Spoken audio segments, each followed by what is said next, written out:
Plus de 500 personnes étaient réunies cet après-midi devant le tribunal correctionnel de Lyon pour soutenir François Auguste, vice-président du PCF de la région Rhône-Alpes.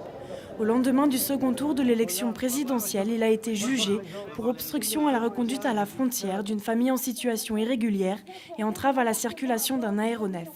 Réaction de François Auguste. Sur le fond du dossier, moi je conteste complètement le chef d'inculpation d'entrave à la circulation d'un aéronef.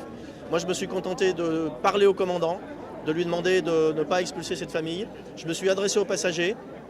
J'ai donc exercé une liberté qui me semble quand même fondamentale, c'est le droit d'expression. J'ose encore espérer que le droit d'expression n'est pas un délit. François Auguste risque une peine d'inéligibilité jusqu'à 5 ans de prison et 18 000 € d'amende. En attendant le jugement de son procès, des militants du PCF et du réseau Éducation sans frontières se sont réunis pour l'encourager. Dans la foule, les résultats des élections et le sort des sans-papiers sont au cœur de toutes les conversations.